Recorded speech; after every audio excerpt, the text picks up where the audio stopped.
Hello, Marvelites! You're watching Marvel's Pull List, and I'm Ryan Panagos, aka Agent M.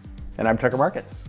And you know, every week we like to tell you about some comic books because we read all the dang comic books that come out, and it's very exciting because we got brand new comic books in stores this week. Tucker, what are we talking about? We have 6 spectacular Marvel comics available wherever you pick up your floppies, folks.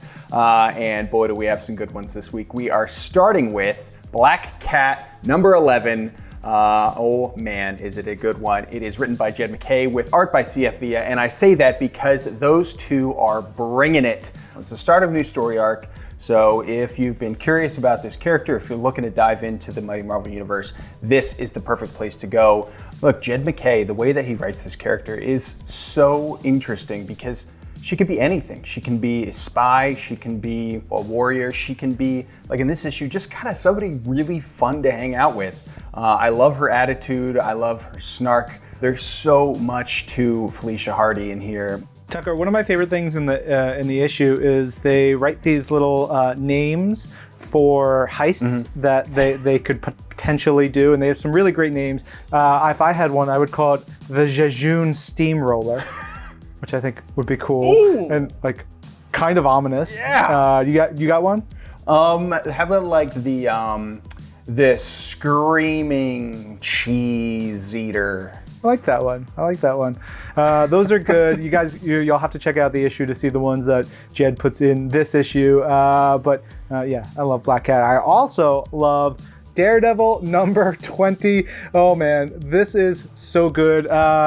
Congratulations to the team on so many of the members getting these EISNER Award nominations. Well deserved. It is beautiful from the cover through every single page in this book. Marco Cacchetto and Chip Zdarsky and the crew bringing some amazing work. And this one's intense. I'll be honest with you. I remember hearing about this storyline and how Daredevil would be fighting in the streets of Hell's Kitchen against a bunch of villains, and it would be intense and wild, and it lives up to everything I expected from this book, from this run. Yeah, completely agreed. So much incredible stuff going on over in Hell's Kitchen, but if we take a trip to Staten, or as it's now called, Monster Island, we get to see the events of Deadpool number 5. Look, he starts the issue, he's hanging out with Elsa Bloodstone, they're talking, he's hanging out with Jeff the Landshark, and then just things kind of get out of hand. And this enormous monster just starts to make its way towards Manhattan. There's so much good stuff across the board, including the way that we get to see Jeff and this giant kaiju kind of emote. They kind of do it with almost like emojis, like little icons. Ryan, if you had to describe your emotions right now with emojis, what are you picking? The crying emoji. Very good. Not the laughing crying emoji, just like the deep sob. Yep. And then the other one that's like the ghost one is like, Yep. That's the sound a ghost makes, by the way. That's pretty perfect. Because this issue crushed me. And I think it's going to make everybody else feel a lot of things. All right, let's talk about some Dawn of X. We've got 2 Dawn of X books this week. The first one being Excalibur, issue number 10 here. Man, I'm looking at this cover. I love it. I love everything about this book. I love this team. Teeny Howard and Marcus Toe and the team have been doing some really cool stuff. And this one is bonkers. This is like, hey, reality?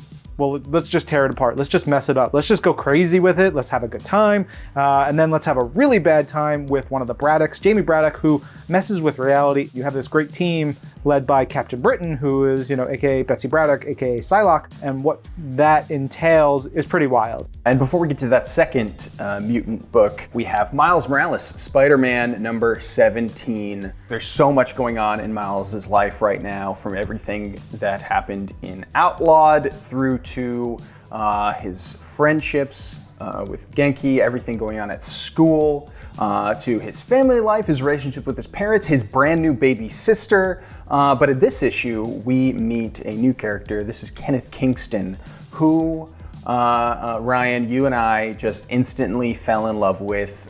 It is a connection that is incredibly special, and I think finds a way to get to the heart of what makes Miles Morales so special as a person, and what makes his Spider-Man so special as a figure in his community. It's really beautiful stuff. All right, we got one more Dawn of X book, and that is New Mutants number 10. Look at this cover. Mike Del Mundo has been doing, amazing work for years and years and years for us. We know that. He's great. Mike gets you in the door with his amazing covers, but of course, you're gonna have an incredible creative team on New Mutants to keep you there. You've got Ed Brisson doing amazing writing. Of course, we get a great Glob Herman bit throughout this issue, including a recipe for soup.